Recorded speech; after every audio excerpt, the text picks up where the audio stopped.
ورحمة الله وبركاته. وعليكم السلام. الحمد لله رب العالمين حمدا يوفي نعمه ويكافئ مزيده، ونصلي ونسلم على أشرف الأنبياء والمرسلين سيدنا محمد الصادق الأمين وعلى آله وصحبه ومن تبعهم بإحسان إلى يوم الدين. الحمد لله على هذه الاجتماعات المباركة في هذا المسجد المبارك الذي ينتسب إلى المعهد الذي يقام ولا زال في طور النشر. هذه من النعم على الإنسان أن يكون في هذه المحاضر المباركة. جزا الله خير المؤسسين خير الجزاء، والقائمين والمرتبين والمدرسين وكل من عاون وكل من شارك. نسأل من الله أن يكتب الأجر والقبول. بسم الله الرحمن الرحيم. الداعي إلى الله الحبيب علي bin Muhammad Al-Hasani, beliau memulai nasihatnya dengan memuji kepada Allah Subhanahu wa taala. Kemudian beliau lanjutkan dengan membaca salawat serta salam untuk Rasulullah sallallahu alaihi wasallam, keluarga, sahabat, dan kepada seluruh yang mengikuti mereka. Alhamdulillah, bersyukur kita kepada Allah Subhanahu wa taala atas adanya perkumpulan ini, dan kita berkumpul sekarang ini di masjid, di pondok pesantren Nurul Mustafa.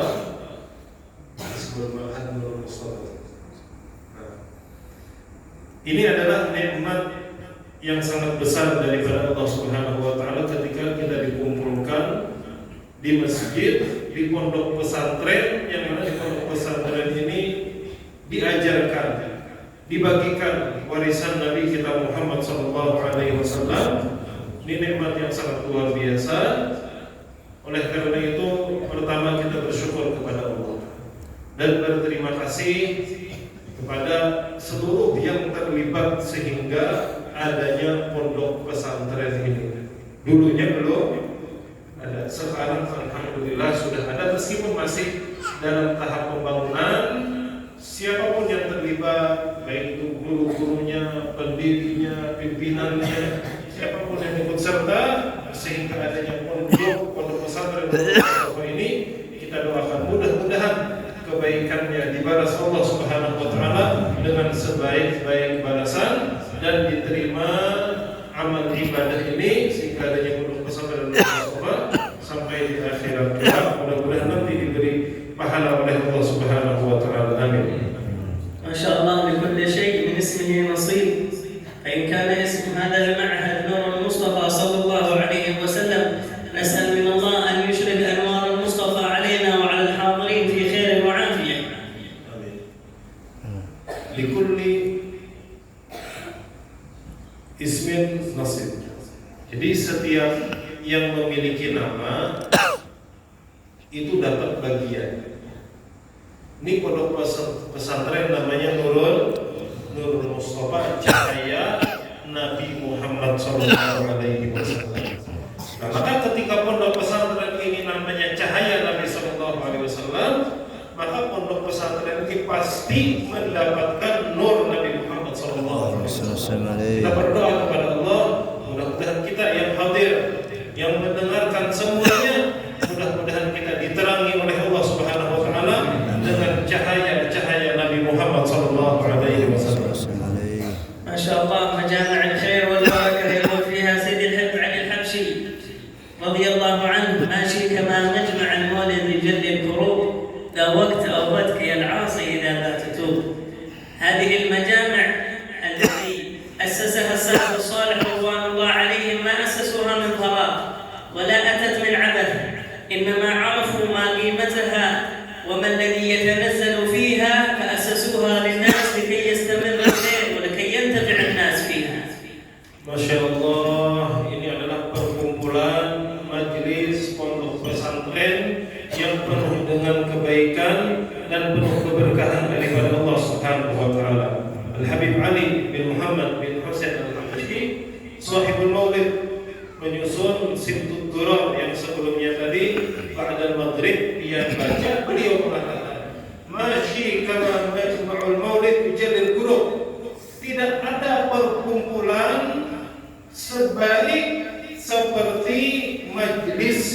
dibacakan Maulidin Nabi Sallallahu Alaihi Wasallam, maka ketika kita berkumpul dalam majelis seperti ini, Habib Ali beliau mengatakan inilah waktu kembali kita kepada Allah Subhanahu Wa Taala, waktu berhenti kita daripada kemaksiatan.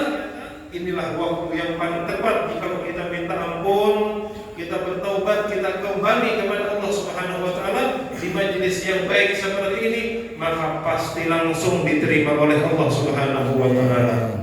Jadi kita bersyukur dalam perkumpulan majelis ini, yang mana majelis ini kada sembarangan. Majelis kita ini yang kita adakan ini, kita mengikuti ulama-ulama kita bahari. Dan kenapa ulama-ulama kita bahari mereka mengadakan majelis seperti ini? Karena mereka merasakan, mereka tahu ketika majelis ini diadakan sangat banyak rahmat dan barakah yang diberikan Allah Subhanahu Wa Taala. Sehingga mereka dari turun temurun mereka melestarikan majelis-majelis seperti ini supaya generasi berikutnya, kita sebagai generasi belakangan mendapat kebaikan daripada Allah Subhanahu Wa Taala karena hadir berkumpul di majelis seperti ini. نعم صدق الحبيب علي الحبشي لما يقول ذا وقت توبة، هذه المجالس وقت التوبة، هذه المجالس تصفي الذنوب. في الحديث القدسي في آخر الحديث القدسي حديث طويل رواه علماء الحديث على أن الله سبحانه وتعالى بعد أن جرى حوار بينه وبين الملائكة في آخر الحديث يقول لمن حضر من هذه المجالس أو مجالس الذكر أو مجالس العلم، يقول الله سبحانه وتعالى أشهدكم يا ملائكتي أني قد غفرت لهم. فهذه مجالس المغفرة، فمن عليه من ذنوب أوزار، وكلنا معرضين للأخطاء معرضين للذنوب، لا يوجد معصوم في هذه الدنيا إلا الأنبياء وعلى رأسهم النبي محمد صلى الله عليه وسلم. فلذلك إذا عصى الإنسان يتبع المعصية بالحسنة وأكثر ما يتبع بهذه المجالس. Benar, sangat benar apa yang dikatakan oleh Al-Imam Habib Ali bin Muhammad bin Hasan Al-Habashi. Majelis seperti ini adalah waktu kita bertaubat kepada Allah Subhanahu Wa Taala. Hadir majelis ini maka membersihkan segala kotoran-kotoran dosa yang ada pada diri kita. Mudah-mudahan kita diampuni Allah Subhanahu Wa Taala. Disebutkan dalam hadis yang sangat panjang, itu terjadi percakapan antara Allah Subhanahu Wa Taala dengan para malaikat, yang mana di akhir hadis tersebut, hadis yang panjang di akhirnya apa? Yang mana di akhir tersebut ujar Allah Ta'ala, aku mengampuni wahai malaikat-malaikatku, saksikanlah bahwasanya aku mengampuni seluruh yang hadir di majlis yang baik. Jadi ini ampunan daripada Allah Subhanahu Wa Ta'ala. Jadi seluruh yang hadir di majelis zikir, yang hadir di majelis maulid, yang hadir di majelis taklim, itu minimal dapat ampunan dosa daripada Allah Subhanahu Wa Taala, dan itu disebutkan dalam hadis sahih, hadis Nabi Sallallahu Alaihi Wasallam. Kita ini ujar Habib manusia biasa. Kita ini banyak dosa. Kita banyak dosa, banyak kesalahan. Beda dengan para nabi. Kalau para nabi, para rasul, yang paling mulia Nabi kita Muhammad Sallallahu Alaihi Wasallam, para nabi, para rasul sedikit pun mereka tidak ada dosa dan kesalahan. Tapi amunnya kita hari-hari kadang menggawi dosa. Nah, namanya kita ini sadar banyak dosa, kita perlu kepada ampunan Allah Subhanahu Wa Taala. Ujar Nabi Sallallahu Alaihi Wasallam, wa atbi'is sayyi'atal hasanah. Amun tegawi dosa, maka setelah itu lakukan yang baik. Maka yang baik tadi akan menghapus dosa. Tadi antara kebaikan itu hadir majelis zikir, hadir majelis maulid, hadir majelis taklim. Ini disebutkan dalam hadis Nabi Sallallahu Alaihi Wasallam, hadis qudsi.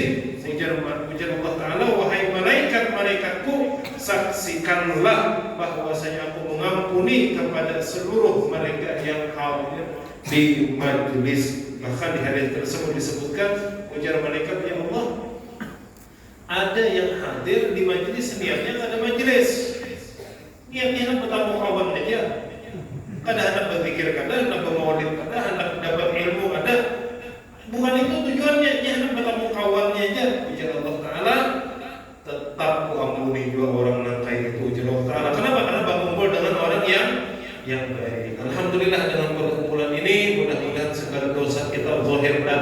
dosa halus diampuni Allah Subhanahu wa taala. Amin.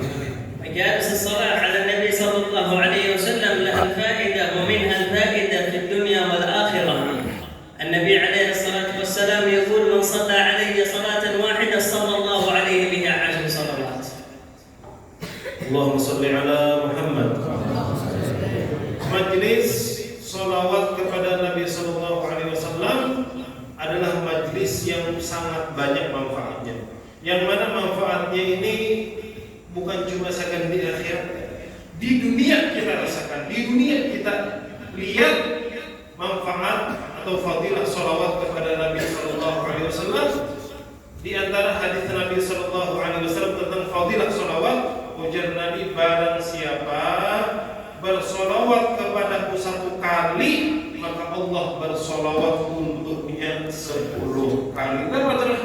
Dapat 10 rahmat daripada Allah Subhanahu wa taala berkat solawat 1 kali kepada Nabi sallallahu alaihi wasallam. صلاة واحدة من الله سبحانه وتعالى إذا وجبت للأمة كلهم ليس للفرد إنما للأمة لكفت الأمة كلها، فما بالك أن الله سبحانه وتعالى يخصك أنت ب10 صلوات بسبب صلاة واحدة على النبي صلى الله عليه وسلم، وليس لأجل خاطرك أنت أو لأجل خاطري أنا، إنما لأجل خاطر المصطفى عليه الصلاة والسلام لأنه محبوب عند الله سبحانه وتعالى. Ujar Habib, 1 rahmat. Hadis Nabi sallallahu alaihi wasallam, barang siapa salawat kepadaku 1 kali, Allah memberikan 10 rahmat kepadanya.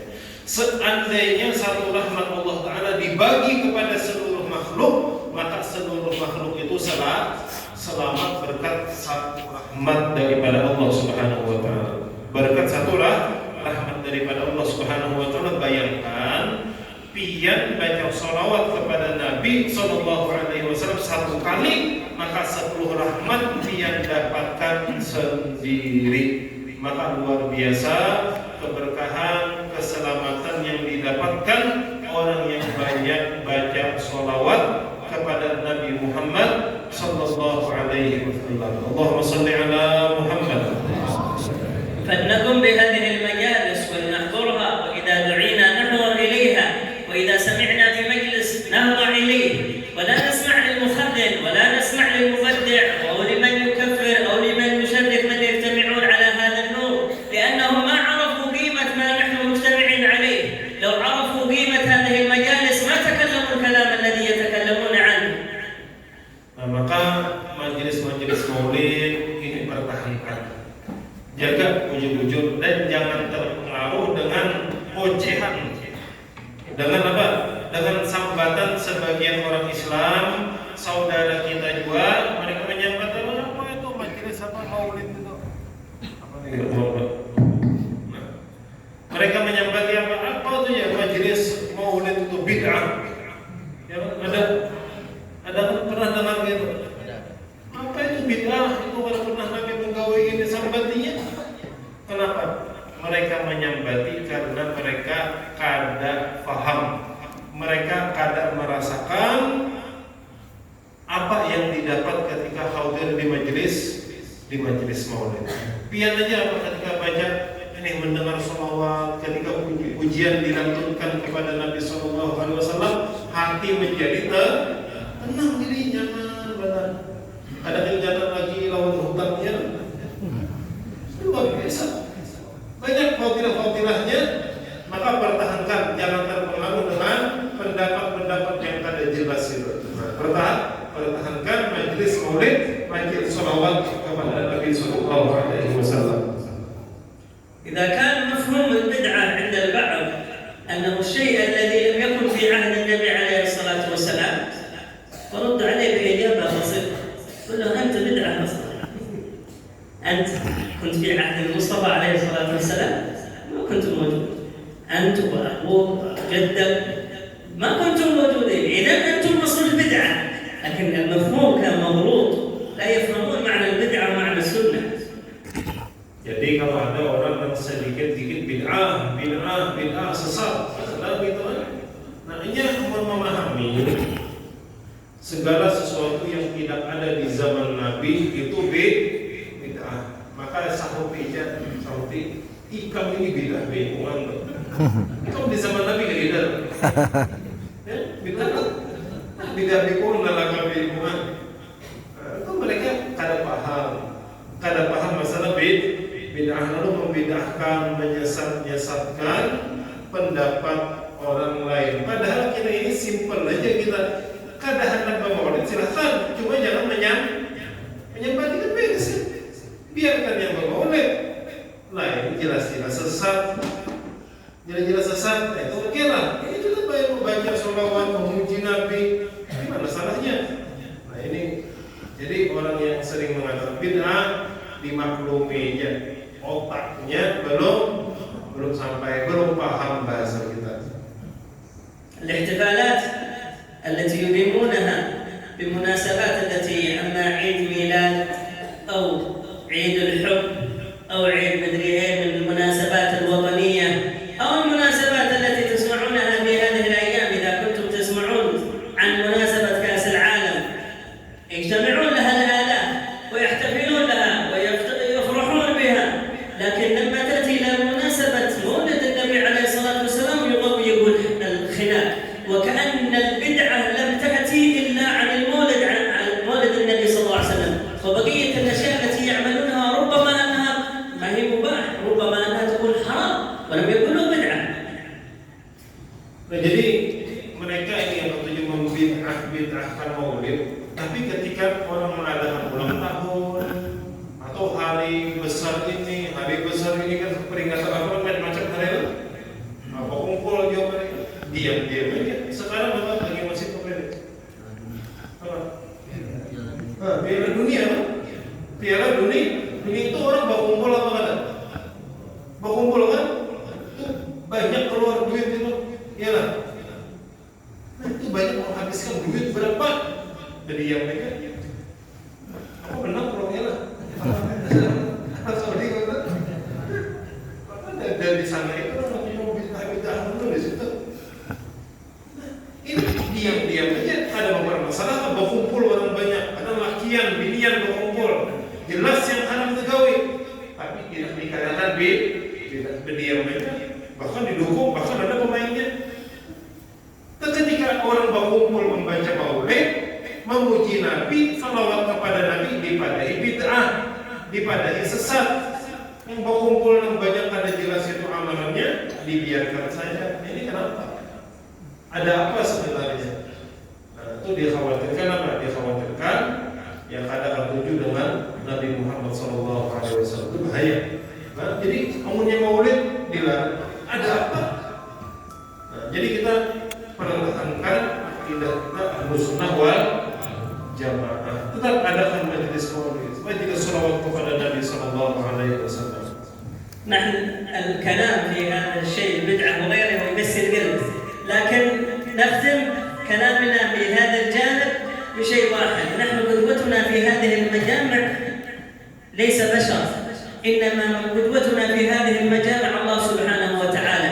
أليس الله في القرآن يقول إن الله وملائكته يصلون على النبي؟ ما هو الله سبحانه وتعالى جمع الملائكة للصلاة على النبي صلى الله عليه وسلم.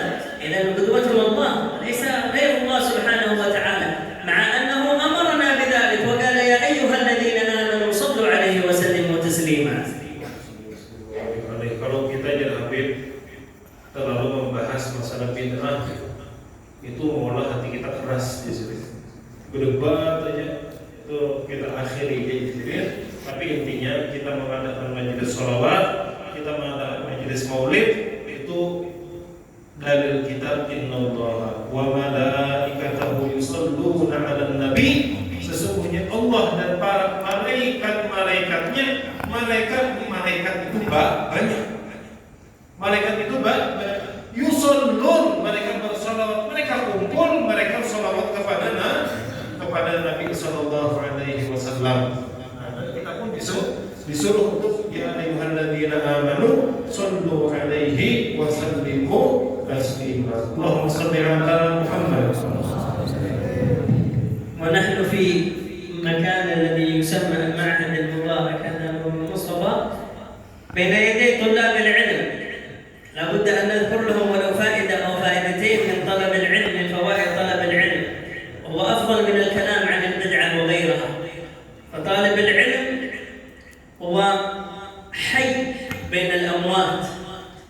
كل جاهل ميت وكل طالب علم كأنه حي بين الأموات. Alhamdulillah, sekarang kita berada di Pondok Pesantren Nur Mustafa. Ini pondok pesantren, tentunya ketika di pondok pesantren pasti ada santri. Santri ini dilabeli dengan thalibul ilm, penuntut ilmu. Nah, jadi beliau akan sedikit menyampaikan tentang keutamaan penuntut ilmu agama. Nah, lebih afdal daripada kita bicara bid'ah. Nah, di antara keutamaan thalibul ilm, orang yang senantiasa menuntut ilmu agama adalah orang yang selalu hidup di antara orang-orang yang mati. Jadi disebutkan orang jahil yang kadang mau menuntut ilmu agama itu seperti orang mati. Dan orang yang masih mau menuntut ilmu agama itu dikatakan orang yang hidup. Apun hidup, apun mati. Ini hidup kan mati biar. Nah, hidup dong. Mudah-mudahan hidup zahir batin hidup, hatinya boleh hidup. كلام لطلب العلم ليس فقط لهؤلاء الذين ينسبوا إلى المعهد، إنما لنا كلنا يا من حضر، لأن طلب العلم ليس محصور على سن معين، طلب العلم من المهد، من الولادة إلى اللحد. Nah, mengenai menuntut ilmu ini tidak terbatas kepada santri-santri yang mondok ini aja ada.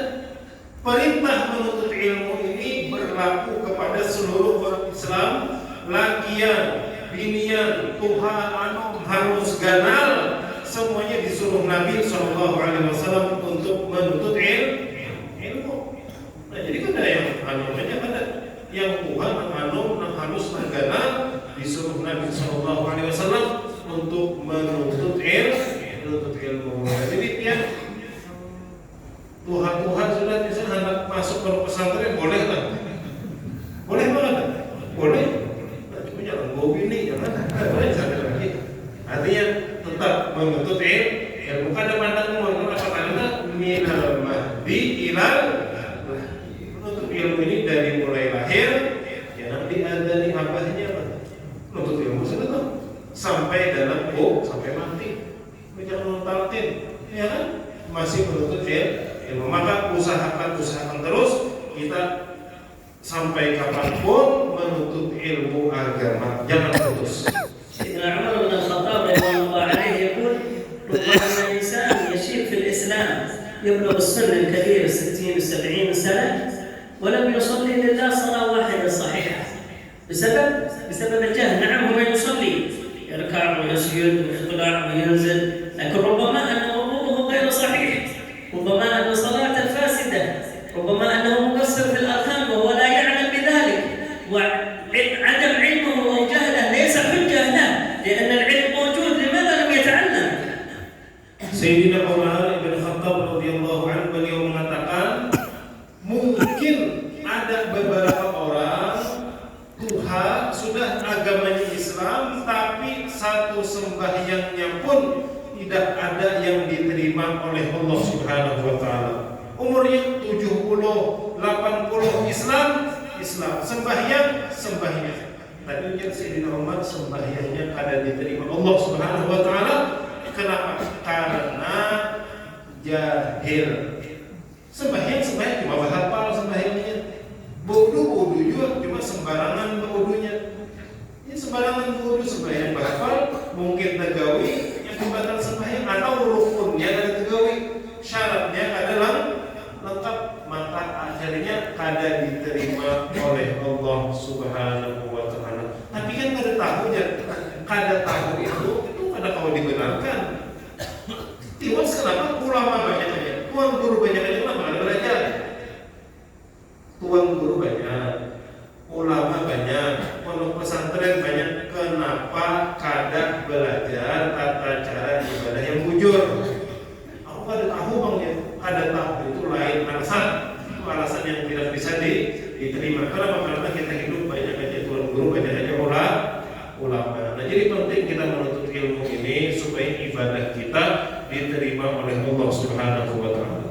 فنحن يا من ننتسب لطلب العلم يجب علينا أن نتخلق ببعض الأوصاف نختصرها باختصار للوقت، أول وصف ذكره العلماء لمن أراد أن يكون من طلاب العلم أن يخلص نية لله سبحانه وتعالى. Nah, kemudian siapa itu penuntut ilmu? Yang dikatakan yang ujar Nabi kita ini disuruh menuntut ilmu. Nah, yang bujur-bujur menuntut ilmu itu bagaimana? Apa saja kriterianya, ciri-cirinya, sifat-sifat penuntut ilmu? Yang pertama, menuntut ilmu hadir majelis taklim, belajar di pondok pesantren, niatnya cuma karena Allah Subhanahu wa taala, ikhlas karena Allah. ثم بعد الإخلاص يأتي مرحلة الجد والاجتهاد لطالب العلم، لأنه لا يكون طالب علم بكسل، لا بد من أن يجتهد.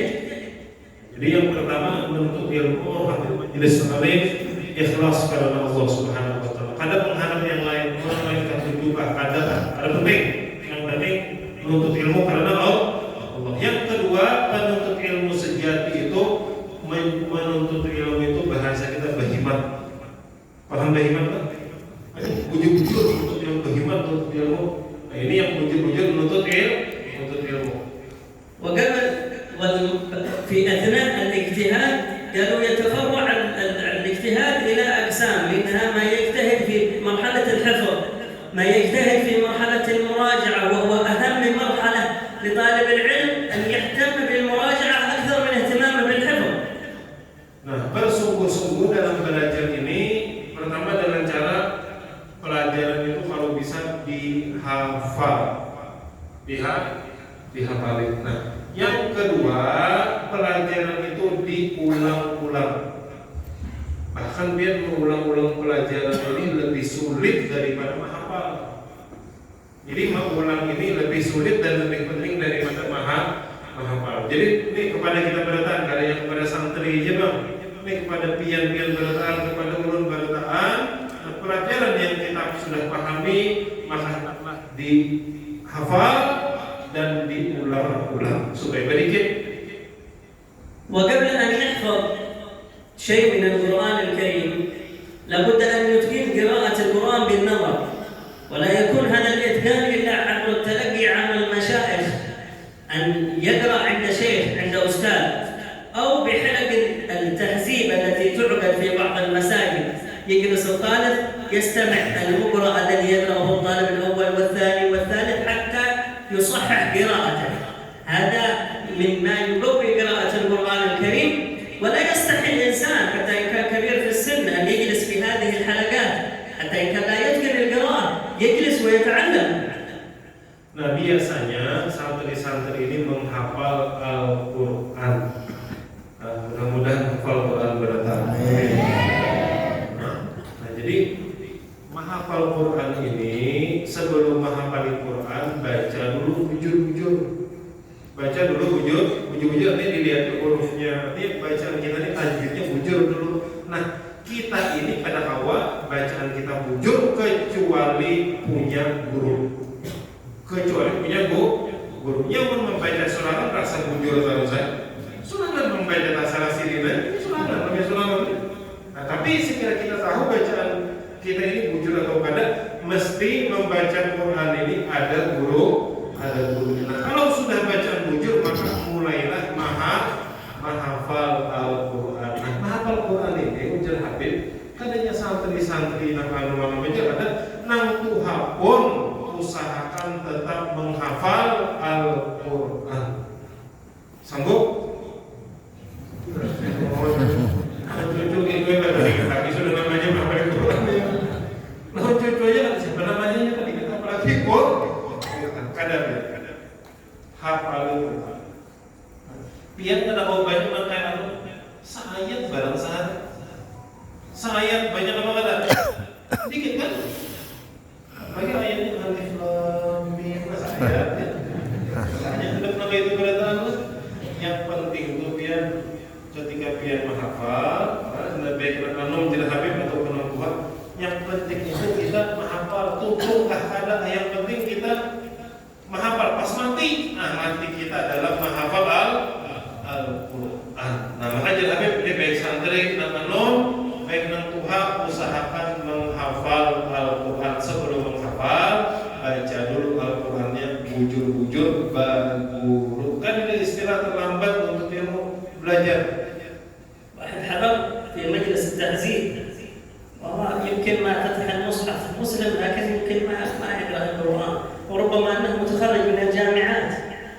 البي البروفيسور الماجستير، لكن القرآن قراءة القرآن لا يتقن قراءته، فحضر في أحد المجالس فوصلت القراءة إليه إلى سورة ياسين، فبدأ يقرأ ويشوف وهي حرفين الياء والسين فقط، ما عرف كيف تقرأ هذه السورة، هذا البداية.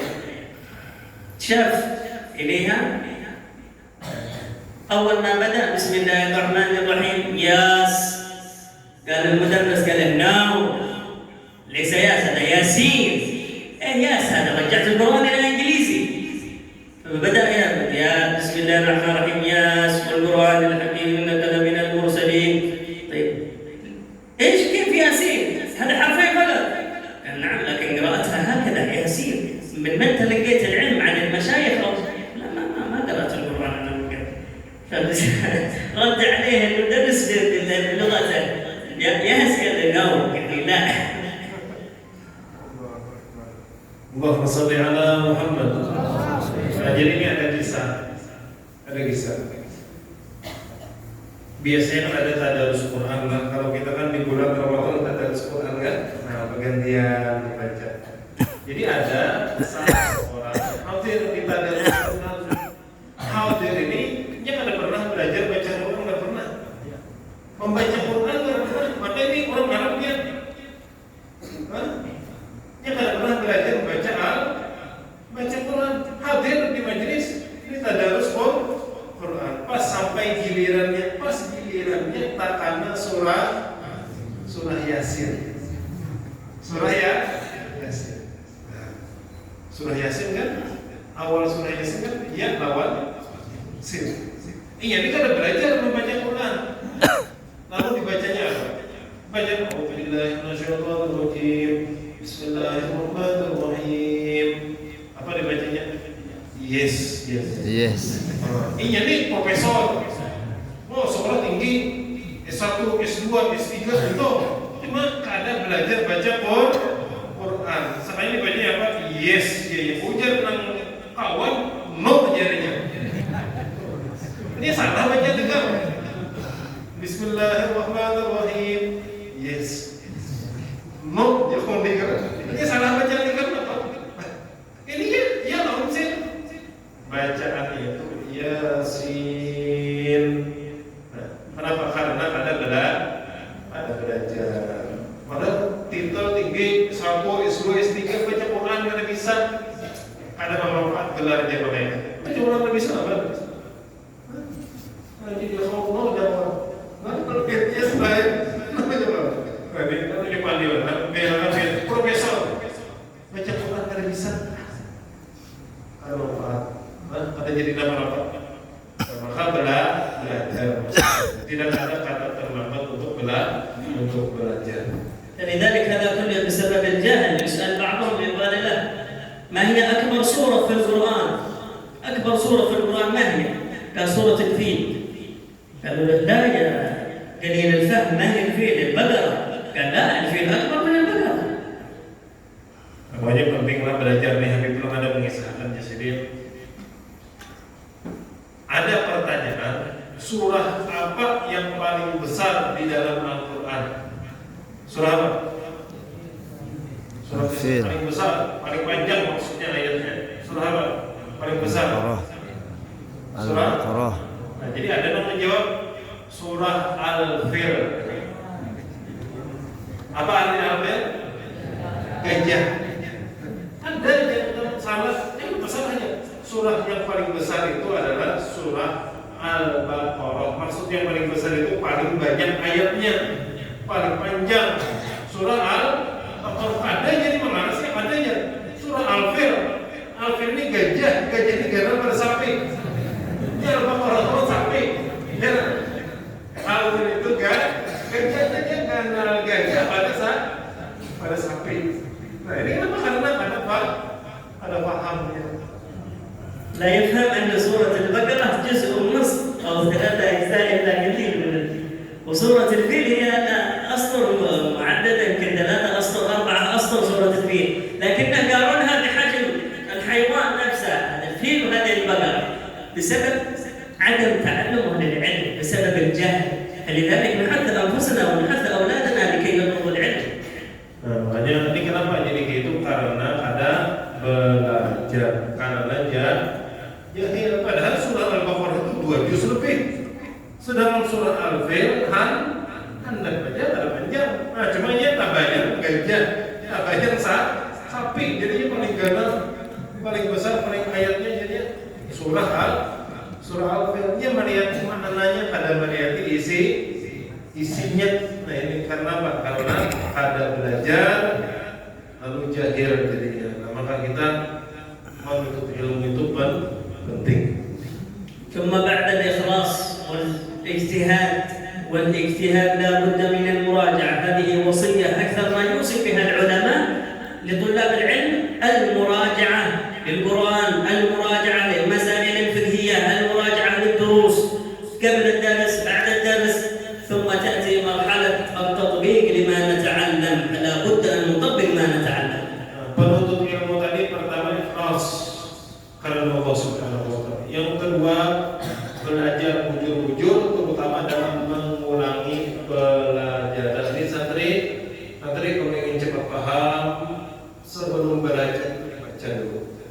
Sebelum belajar dibaca. Habis itu belajar sama guru, setelah belajar ulangi lagi pelajaran. Ini akan sangat membantu kita supaya paham dan ingat. Dan yang ketiga, tidak kalah pentingnya, ilmu yang didapatkan hendaklah langsung diamalkan. Nah, jadi dapat ilmu ini, maka amalkan ilmunya. والأخيرا بعد أن يخلص النية ويعمل هذه الأشياء، يجعل تاج هذا العلم الذي يتعلمه الأدب. فلا بد من الأدب مع كل إنسان، وبالذات مع من يعلمون ومن نتلقى عنهم العلم. Nah, kemudian yang terakhir yang perlu diperhatikan para penuntut ilmu agama, beradab. Ini kita punya guru, maka wujud bertata krama yang sopan lawan guru itu paling penting. Dan kepada orang tua penting. Adab ini tajul ilmi. Adab ini mahkotanya ilmu. Artinya apa? Artinya adab ini posisinya di atas ilmu, lebih penting daripada ilmu. Terutama kita menghendak ilmunya barokah, menghendak ilmunya manfaat, maka beradab kepada paguruan dan berakhlak baik kepada orang tua. يعرف طالب العلم إما بهيئته، وأكثر ما يعرف فيه من وجود القلم والدفتر في كل حالاته. فإن كان يوجد في جيب طالب العلم القلم والدفتر، فاعرف أنه طالب علم حقيقي، لكي يكتب كل فائدة تمر عليه. ربما أنه تمر عليه فائدة وهو في مكان غير مكان طلبة للعلم، يقول انتظر حتى آتي بالقلم والدفتر، لا، يكون معه دائما. Nah, kemudian di antara ciri santri, ciri thalibul ilm, penuntut ilmu agama itu apa? Bukan sekadar dikenal dengan pakaian. Ada santri itu, artinya penuntut ilmu itu selalu membawa buku catatan dan pulpen. Itu sangat penting. Kenapa? Karena namun kada dicatat bisa ada kan itu masih diingat. Coba dipulih. Itu biar kita pulih sampai ke rumah. Habib tadi ceramah apa aja? Bingung. Kenapa? Karena kada dicatat, ada ingat. Apa yang ingat? Ganal gajah pada sapi jadi ingat. Jangan. Nah, maka ciri utama santri itu apa? Buku catatan dan pulpen. Itu penting. ولنختم كلامنا بما بدأنا به وهو أساس هذه المجالس: كثرة الصلاة والسلام على النبي صلى الله عليه وسلم. يقول العلماء رضوان الله عليهم: لا بد لكل إنسان، لكل متصل لأمة المصطفى عليه الصلاة والسلام أن يجعل له ورد من الصلاة والسلام على النبي صلى الله عليه وسلم في كل يوم وفي كل ليلة. Kembali kita kepada pembahasan awal, yaitu majelis kita ini sebelumnya tadi dari Habib dibacakan maulid, dibacakan sholawat kepada Nabi Sallallahu Alaihi Wasallam, maka sudah sepantasnya, ini sangat penting, sangat pantas untuk umat Nabi Muhammad Sallallahu Alaihi Wasallam, sangat ditekankan dalam sehari itu hendaklah memperbanyak baca sholawat kepada Nabi Sallallahu Alaihi Wasallam. Ulama mengatakan, amun wujud mengaku sebagai umat Nabi, maka mesti punya wiridan sholawat kepada Nabi Sallallahu Alaihi Wasallam. 300 مرة من الصلاة والسلام على النبي صلى الله عليه وسلم. هذه أقل عدد جعلها العلماء لمن أراد أن يكون من المكثر من الصلاة والسلام على النبي صلى الله عليه وسلم في كل يوم. Lalu wiridan sholawat kepada Nabi Sallallahu Alaihi Wasallam itu berapa kali? Ujar ulama, minimal paling sedikit memperbanyak sholawat kepada Nabi Sallallahu Alaihi Wasallam supaya kita ini termasuk golongan yang banyak baca sholawat, supaya dekat terkumpul dengan Nabi Sallallahu Alaihi Wasallam. Minimal dalam sehari 300 kali sholawat kepada Nabi Sallallahu Alaihi Wasallam. ايش رايكم نعقد الليله نحن واياكم اتفاقيه مع النبي عليه الصلاه والسلام؟ Ini Habib bertakwa nih sebelum beliau menutup ceramah beliau, saya bertakwa. Kayak apa pendapat Bu Handian kalau malam ini kita berjanji kepada Nabi Muhammad Sallallahu Alaihi Wasallam, yang dia Nabi Muhammad itu melihat kita, Nabi Muhammad mendengar kita, meskipun jasad beliau kan di Madinah, tapi apa? Nurul Mustafa Mala'al Al-Qur'an. Nabi Muhammad Mustafa itu hadir bersama kita, Nabi itu mendengar, Nabi itu melihat kamu kita. Nah, ini Habib membawai kita kayak apa kita berjanji malam ini kepada Nabi Sallallahu Alaihi Wasallam setiap hari membaca sholawat 300 kali. هل نحن مستعدين على أن نصلي على النبي صلى الله عليه وسلم في كل يوم 300 مرة نستمر بها كل يوم؟ Kayak apa? Siap berjanji lawan Nabi? Siap. Jujur Bel, siap-siap. 300 kali sehari. Siap berjanji? Musta'idin. كل الحاضرين طلاب المعهد أيضا. Jadi santri yang di pondok siap? بها بالصلاة على النبي صلى الله عليه وسلم يبارك الله لنا ولكم في طلبنا للعلم. Jadi yang berhak ilmunya berberkah, kehidupannya berberkah, banyaki sholawat kepada Nabi Sallallahu Alaihi Wasallam. Mun hantar berkah, ilmunya berkah, rezekinya berkah, umurnya berkah, perbanyak sholawat kepada Nabi Sallallahu Alaihi Wasallam. فكل ما تريد من الله سبحانه وتعالى ادعو الله به واطلبه من الله واجعل وسيلتك في ذلك الصلاة على النبي صلى الله عليه وسلم. ترى الأشياء والبركات في الدنيا قبل الآخرة. Mun kita ada hajat, ada keinginan kepada Allah Subhanahu wa taala, maka mintalah kepada Allah dengan berkat sholawat kepada Nabi Sallallahu Alaihi Wasallam. Jadi wasilahnya sholawat maka pasti dia akan melihat keberkahannya, dikabulakannya di dunia sebelum di akhirat kelak balasan yang lebih besar lagi. كل يوم 300 مرة لا نحتاج إلى أحد أن يأتي يذكرنا. صحيح؟ Jadi Habib siap berjanji kepada Nabi Sallallahu Alaihi Wasallam sehari 300 kali sholawat kepada Nabi Sallallahu Alaihi Wasallam.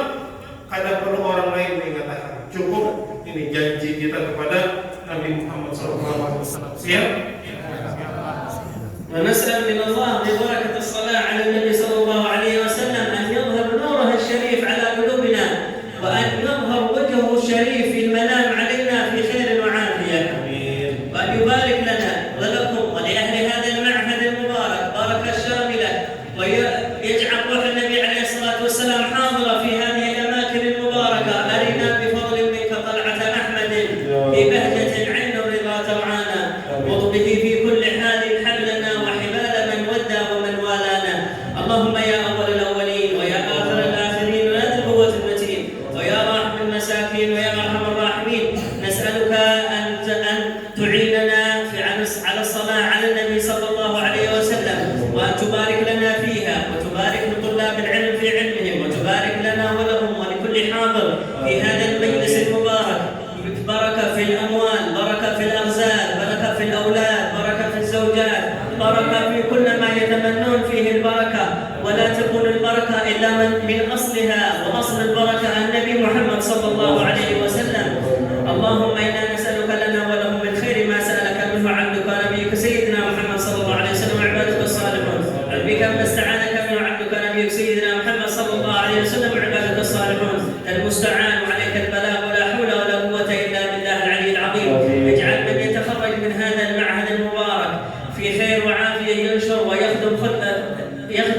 شريعة المصطفى صلى الله عليه وسلم، وأن يكون من الدعاء لله سبحانه وتعالى في أنحاء المعمورة. اجعلنا من حفاظ كتابه الكريم، من العاملين بما فيه في خير وعافية. ربنا لا تزغ قلوبنا بعد إذ هديتنا وهب لنا من لدنك رحمة إنك أنت الوهاب. ربنا تقبل منا إنك أنت السميع العليم، وتب علينا إنك أنت التواب الرحيم. صلى الله على سيدنا محمد النبي الأمي وعلى آله وصحبه وسلم، والحمد لله رب العالمين والعفو. Dan beliau tadi sebagaimana janji pian-pian bertahan, janji kita bertahan kepada Nabi Sallallahu Alaihi Wasallam, bersalawat kepada Nabi setiap hari 300 kali sampai kita meninggal dunia. Maka ujar Habib tadi, ya Sidin, maka hati kita akan diterangi oleh Allah Subhanahu Wa Taala dengan nur Nabi Muhammad Sallallahu Alaihi Wasallam, dan Allah Subhanahu Wa Taala akan melihatkan kepada kita wajah mulia Nabi Muhammad SAW. Artinya apa? Kalau kita mengamalkan salawat sebagaimana janji kita tadi, kita bisa bermimpi Nabi Muhammad SAW. Dan beliau pula mendoakan tadi dengan berkat salawat, mudah-mudahan ilmu kita, rezeki kita, waktu kita, ilmu kita diberkahi Allah Subhanahu Wa Taala. Amin ya rabbal. Doa-doa beliau tadi yang sangat panjang, yang mudah-mudahan kita ditolongi Allah Subhanahu Wa Taala sehingga kita bisa menepati janji kita kepada Nabi Muhammad SAW dalam sehari 300 kali minimal. Allahumma shalli ala Muhammad.